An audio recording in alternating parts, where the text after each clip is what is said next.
সবগুলোতে এগুলো আসছে। আমি যেগুলো বললাম, যেমন হচ্ছে বৃক্কের গঠন, নেফ্রনের গঠন, কাজ, বৃক্কের কাজ, তারপরে হচ্ছে ডায়ালাইসিস, এগুলো রেনাল কর্পাসল, আর একটা হচ্ছে রেনাল টিউব। তাহলে এই যে উপরেরটা, এটার নাম কি বাবা? Renal corpuscle. আর এই যে এই নিচের অংশটুকু, এটার নাম কি বাবা?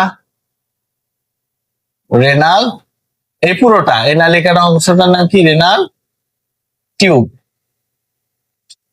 এই যে এই পেয়ালার মতো অংশটা, এর নাম কি বাবা? বোমাস ক্যাপসুল। বোমাস ক্যাপসুল। আর এই যে এই পেয়ালার মধ্যে যে পদার্থগুলো থাকে, এগুলোর নাম কি? গ্লোমেরুলাস। ছাকনিয়া, গ্লোমেরুলাস।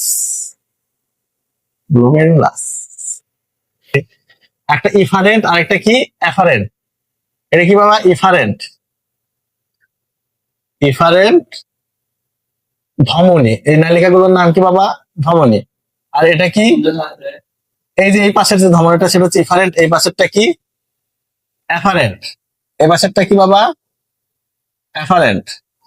পরেরটা কি বাবা? এটা কি? নিকটবর্তী পেঁচানো নালিকা। হেনলির লুপ।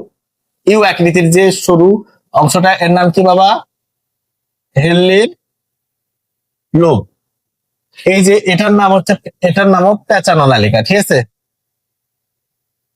আর এটার নাম কি বাবা? সংগ্রাহী নালিকা।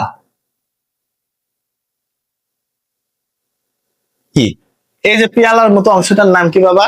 তার নাম হচ্ছে বোমাস ক্যাপসুল। তারপরে এর মাঝের যে অঙ্গাণুগুলো, এগুলোর নাম চাকনির মতো কাজ করে। ওরা জালের মতো আকাশ পরিস্থিত তরল উৎপন্ন করে ব্লাড থেকে, কিন্তু আলট্রা ফিল্ট্রেট।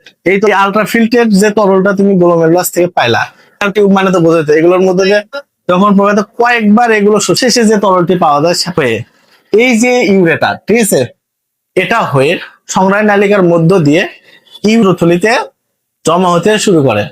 সংগ্রাহক নালিকার মধ্য দিয়ে এই যে তরলগুলো পরিস্থিত হয়ে মুক্তে রূপান্তরিত হচ্ছে, এগুলো ইউরোটার হয়ে পাচানো নালিকা। এর নাম তুমি দিতে পারো কি?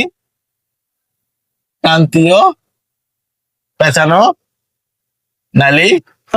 এগুলো কেন অবসান করা হয় বলো? এগুলো মানবদের জন্য খুবই ক্ষতিকর।